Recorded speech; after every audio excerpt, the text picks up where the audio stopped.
Na Assembleia Legislativa, as leis estaduais são criadas sempre com muita discussão, estudos e análises. A coisa começa assim.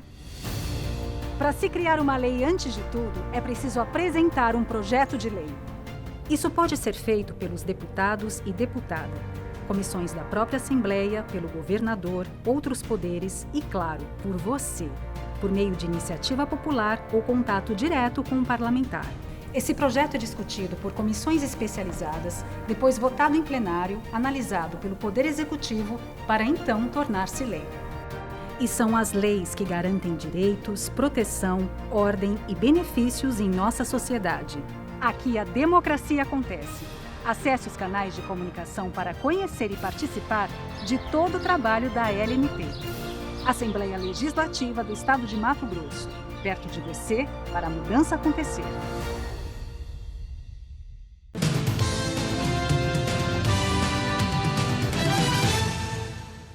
Olá! O atleta cuiabano Pedro Shinohara, de 34 anos, filho de um dos nomes mais importantes do judô nacionalmente e aqui também de Mato Grosso, está aqui nos estúdios hoje para conversar com a gente. Muito obrigada pela tua participação aqui no RDTV.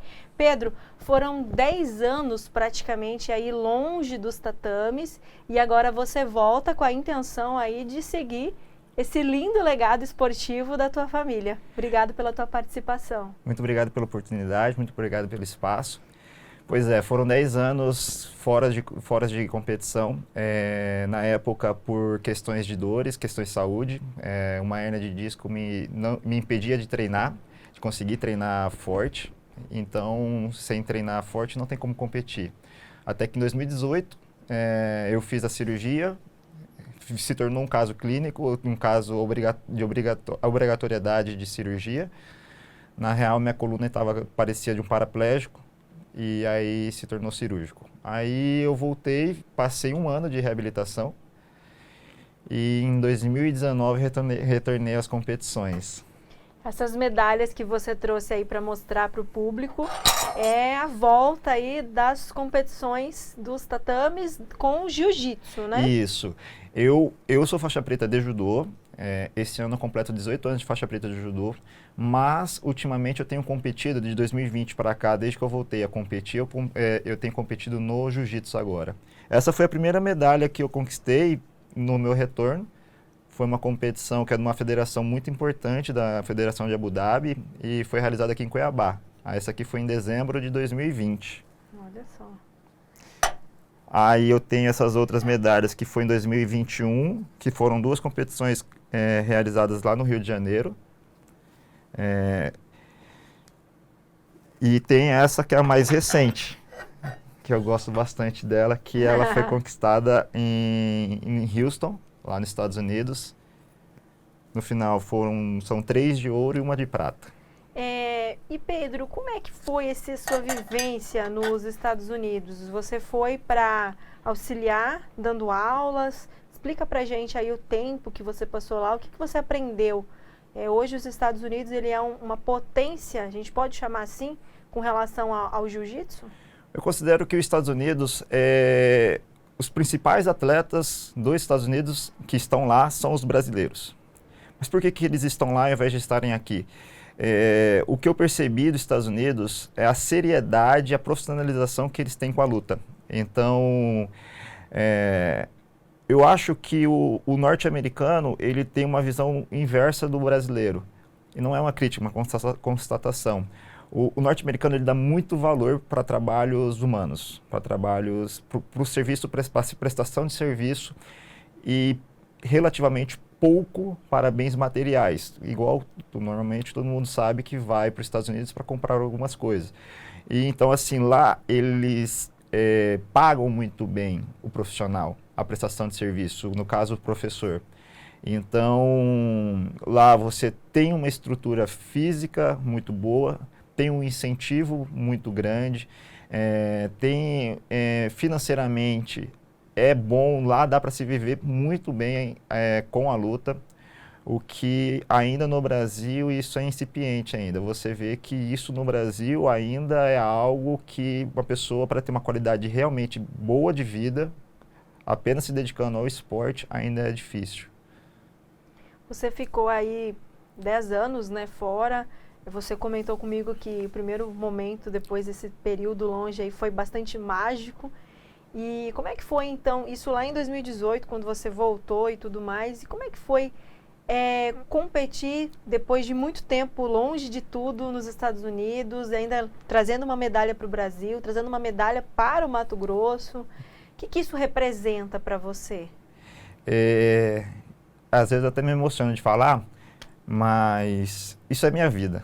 É algo que por 2 vezes, infelizmente, eu acreditei que tinha chegado ao fim da linha com essa segunda vez, que foi em 2018, por questões de tantas dores, e essas dores me frustravam tanto que eu tinha certeza que a competição realmente nunca mais seria para mim. Então, quando eu compito hoje, sinceramente, uma medalha é o que menos representa para mim. Eu amo elas, eu acho assim, eu tenho um carinho muito grande por elas, mas para mim, eu falo, até nessa medalha que eu fiquei em segundo lugar, eu falo assim, dificilmente tem alguém mais feliz do que eu no ginásio, porque eu passei por tanta coisa e eu achei por muito tempo que isso nunca mais seria possível, e é o que eu mais amo fazer na minha vida. Eu mais amo competir, treinar, competir, tá envolvido no meio. E então, assim, é algo muito forte para mim, que me toca muito. Então, normalmente, numa ginásio de uma competição, bem improvável que eu seja sempre a pessoa mais feliz. Não necessariamente pelo resultado, mas por eu ter saúde, condicionamento e condição física de estar ali competindo. No início da entrevista, eu abri falando da questão da sua família, né? Quando a gente fala em Shinohara, aqui em Mato Grosso, aqui em especial em Cuiabá, a gente logo lembra, né, do judô, do esporte em si. Você me disse que entrou no tatame pela primeira vez, assim, de fato, com 3 anos, né, nesse contexto. Mas eu acredito que é bem antes também. Mas, Pedro, como que é isso? Carregar esse nome com você, carregar esse legado da sua família, essa volta, né, como você bem falou, você fica emocionado, mas é uma responsabilidade também carregar o nome da tua família nas lutas, tanto aqui em Mato Grosso quanto para fora do país. Basicamente, que eu aprendi a engatinhar no tatame, por ser um ambiente liso, então não tinha degrau, não tem perigo de eu cair. Então, assim, eu falo que eu não sei quando houve essa transição de eu estar brincando no tatame e eu começar a treinar, porque às vezes eu estava brincando, colocava kimono em mim, eu ficava brincando no tatame de kimono. Então, foi algo muito natural. O tatame, para mim, sempre foi algo muito natural na minha vida. Então, eu comecei a treinar ali por volta dos 3, 4 anos, começa a ser um pouquinho mais sério, né, a partir dos 4. Cheguei à faixa preta com 16 anos, que é a idade mínima. Então, o que acontece? Eu me considero uma pessoa extremamente privilegiada pela estrutura familiar que eu tenho. Então, assim, eu sou uma pessoa que naturalmente me cobro muito. Então, a minha família sempre foi, eu considero eles extremamente sábios, sabe? Então, assim, o que eles sempre... O que eu falo assim, meu pai, ele nunca me cobrou um resultado na minha vida. Ele nunca me falou assim, olha, essa competição a gente precisa ganhar. O nosso objetivo, meu pai e minha mãe sempre colocou coisas em mim assim, você só tem uma obrigação, que é dar o seu melhor. Não importa o seu resultado, não importa o que vai conquistar, você precisa dar o seu melhor. Na época, eu questionava assim, se aquilo era... Meu pai não tinha uma vontade de eu ser um grande campeão. E, enfim, quando você é jovem, você sempre não entende muito o que seus pais querem para você. E hoje eu entendo, porque na prática, né? Porque eu tive 2 competições muito emblemáticas para mim. Teve um campeonato que eu fiz disputa de terceiro, que era um dos principais campeonatos do Brasil. E eu fiz nesse dia, eu acho que eu fiz umas 6 ou 7 lutas. E eu lutei como eu nunca tinha feito nada parecido na minha vida. E eu não consegui uma medalha. Mas eu lutei com os melhores do Brasil, assim, pessoas que provavelmente depois estavam em Olimpíadas e tudo mais. E eu fiz o meu melhor, assim, eu fiz muito mais do que o meu melhor. E eu saí muito feliz, eu não consegui dormir à noite, de felicidade, de empolgação. E eu já ganhei competição que eu saí triste, que eu tinha vergonha de falar que eu fui campeão daquela competição. Porque ali eu sabia que eu não tinha dado o meu melhor, que eu tinha feito um judô feio. Então eu acho assim, a vantagem de ter a família que eu tenho me proporcionou isso, sabe? É uma base muito forte e que a minha responsabilidade não é com os outros, é eu comigo mesmo e a minha busca pelo meu melhor. Não a busca de ser melhor do que alguém, mas é eu conseguir performar o melhor possível que eu puder. E isso é que vem te trazendo esses resultados de agora e é o que você pretende fazer com isso, fazer o seu ano de 2023 um ano de muitas lutas e vitórias. Então, é o que eu falo assim, eu nunca entro em nada para competir com ninguém. Eu sou extremamente competitivo. Eu sempre falo para todo mundo, eu sou muito competitivo. Mas eu sou um cara que eu sou muito competitivo comigo mesmo. Eu sempre me avalio se o que eu estou fazendo é o melhor que eu posso e como eu posso fazer melhor do que eu estou fazendo. Então, vamos supor, se eu estou treinando muito bem, eu quero saber se eu estou me alimentando muito bem, se eu estou tendo descanso muito bem, se eu estou tendo minha preparação física muito bem. Então, é uma busca incansável pela minha melhor versão. E eu acho que as medalhas, os resultados, ele é uma consequência de um trabalho bem feito. A gente não deve buscar, ao meu ver, ser campeão, apenas ser campeão, buscar um resultado fim. Eu acho que a minha busca, na verdade, é pela minha melhor versão. E eu tenho certeza, eu estando na minha melhor versão, é o suficiente para conquistar o que eu quiser na minha vida, né? Pedro, 2023, você pretende voltar ao Texas? Como é que está Você já pensou aí com relação às competições, às aulas? Voltar aos Estados Unidos, eu coloquei um propósito na minha vida. O meu objetivo é ser campeão dos principais eventos do mundo. E então não tem como você não voltar aos Estados Unidos, porque o Campeonato Mundial é realizado lá, o Pan-Americano é realizado lá. Os principais eventos do mundo são realizados nos Estados Unidos. Então, com certeza, ano que vem estarei lá. Quero lutar o Campeonato Mundial e vários outros grandes campeonatos que ocorrem também lá. Assim como os principais do Brasil também. Aqui no Brasil tem muitos campeonatos bem importantes. Você hoje é lutador aí de jiu-jitsu, né? Isso. O que o judô te faz de diferente como atleta? O judô, ele vem te auxiliar nesse processo? São duas modalidades parecidas, porém diferentes. Isso de alguma forma aí traz algum benefício na hora da luta para você? Com certeza. É engraçado que o judô, o objetivo básico do judô é a projeção, é derrubar o adversário de costas no chão. O objetivo principal do jiu-jitsu é a finalização. Só que eles meio que não importam como você vai fazer isso, mas a luta precisa ir para o chão. E é engraçado, como você falou sobre o meu sobrenome, é uma responsabilidade muito grande, mas isso também me dá algumas vantagens, porque aonde eu vou, normalmente as pessoas conhecem o meu sobrenome. E aí a primeira coisa, puxa para a guarda, eles querem fazer com que os atletas, eu escuto o professor dos outros atletas, dos adversários, é assim, puxa para o chão, vai para o chão, não luta em pé com ele, não luta em pé. Todas as vezes que eu lutei, até nos Estados Unidos, eu vi gente que sabia que eu era judoca. É muito, muito louco isso, muito doido. Então o que acontece? Como o meu objetivo como a luta no jiu-jitsu, apesar do fim ser o chão, mas começa em pé. E eu acho que uma das minhas maiores motivações também no jiu-jitsu é mostrar para os atletas do jiu-jitsu o quanto é importante a busca pelo aprendizado, pelo conhecimento na luta em pé. Então, nas minhas lutas, eu sempre busco a luta em pé, eu sempre busco projeções, além das projeções, cair em situações de domínio, para mostrar que o judô ele é extremamente importante também para os atletas de jiu-jitsu. Hoje você é professor também, você dá aula de jiu-jitsu e de judô aqui no Brasil? Não, aqui no Brasil, a academia que eu treino jiu-jitsu aqui em Cuiabá, eles têm bastante professores extremamente bons de jiu-jitsu. Acaba que hoje eu participo nas aulas como ensinando a parte em pé para o jiu-jitsu.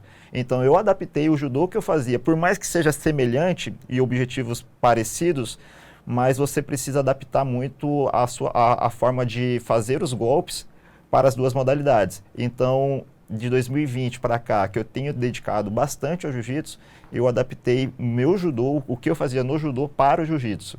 Então, na academia que eu estou hoje, apesar de dar aula em academia de jiu-jitsu, mas é a parte da luta em pé, que seria o judô. Que seria o judô. Aí, já aprendi. A teoria eu já entendi. Pedro, você, nos bastidores, comentou que um dos motivos também que te fez dar uma pausa, além, obviamente, dessa questão saúde, teve muito a ver com a questão investimento, patrocínio. Hoje a gente vê aí as Olimpíadas e, independente da modalidade, muitos jovens, pessoas até mesmo de periferias, competindo, fazendo de tudo, possível e até o impossível, para conseguir chegar até onde se deseja dentro da sua modalidade. E a gente vê um pouco dessa falta, falta investimento, fala-se muito, mas faz pouco. Isso faz toda a diferença para vocês que são atletas, uma bolsa esportiva, um patrocínio de uma empresa privada, algo para empurrar positivamente vocês para de fato ser o atleta que o nosso país merece? Eu acho uma das grandes vantagens dos Estados Unidos é isso. Lá, o investimento no atleta ele é muito grande. O que eu sinto? Por que eu parei de competir com 16, 17 anos de idade? Porque eu sabia que levar uma vida de atleta de nível profissional limitaria muito a qualidade de vida dos meus pais. Então, eu precisei abdicar do meu sonho, do meu maior sonho, que era ser um atleta profissional. E o que eu sinto, assim, no Brasil, as empresas, o setor privado, elas precisam enxergar no atleta, tem muitos atletas com ótimos resultados. Mas eu sinto que as pessoas querem esperar a pessoa se tornar um Neymar para querer aplaudir, querer colocar investir. Colocar o nome, né? Tá vendo? Tô ajudando. E assim, é o que eu falo, eu concordo. Sempre primeiro a gente faz, depois a gente colhe. Não existe colheita antes da plantação. Mas, por exemplo, quando eu era atleta, basicamente eu nunca perdi aqui no estado do Mato Grosso, no judô, e eu nunca tive patrocínio. Atualmente, eu tenho resultados de principais eventos do Brasil, evento nos Estados Unidos, e eu não tenho nenhum patrocínio. Então, assim, as empresas, o que eu penso disso? As empresas privadas, elas precisam olhar para um atleta e ver nele uma forma de investimento em publicidade de uma maneira extremamente barata, comparada às mídias tradicionais. Então, eu acho que falta um pouco mais do serviço do setor privado, que é a parte do setor privado conseguir ver um atleta. Eu falo assim, o empresário ele precisa procurar atletas que têm, muitos atletas bons, que a imagem e a conduta do atleta se coincida com a sua, e investir. Porque um atleta, ele vai estar no kimono, hoje, por exemplo, eu estaria numa entrevista, poderia estar falando de alguém, ele pode levar o nome dessa empresa para muitas pessoas. E todo atleta, não existe, eu acredito, nenhum atleta com grandes resultados que não tem uma história de superação atrás. Então, assim, pode colaborar com a equipe desse empresário, com sua história de vida, como você conquistou o que conquistou. Ninguém consegue nada fácil, essa que é a verdade. Então, acho que os empresários eles têm um campo muito grande que eles podem usufruir desse patrocínio, que para mim é um investimento barato para o retorno que ele pode ter. Pedro, a gente já está caminhando para o final da nossa entrevista. E eu queria que, antes de finalizar, você deixasse uma mensagem, então, para não desistirem, os atletas que estão começando, que de repente não estão tendo a mesma oportunidade que você teve na infância, mas que sigam aí também essa vida que dá certo no futuro, né? Tem que ter muito aí disciplina, como você falou, mas não dá para desistir no primeiro embate, né? Vou até falar olhando para a câmera, por mais que eu tenha um pouco de dificuldade. Mas o meu recado que eu deixaria é que não desista dos seus sonhos. Eu acho que o meu maior diferencial é o amor que eu deposito por tudo que eu faço. Também por isso eu não faço muitas coisas na minha vida, porque eu quero fazer o meu melhor em tudo que eu faço. A minha busca é a minha melhor versão. E eu tenho certeza que no tempo certo vocês serão recompensados por aquilo que vocês estão fazendo.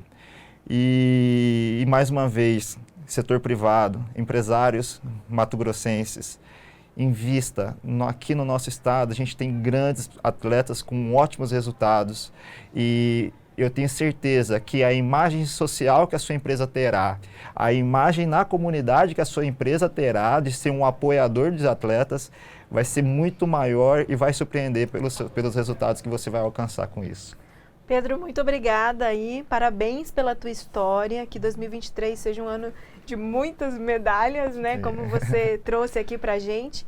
Muito obrigada aí pela tua participação aqui no RDTV. Muito obrigado a você. E a você de casa, muito obrigada, até a próxima. Tchau, tchau.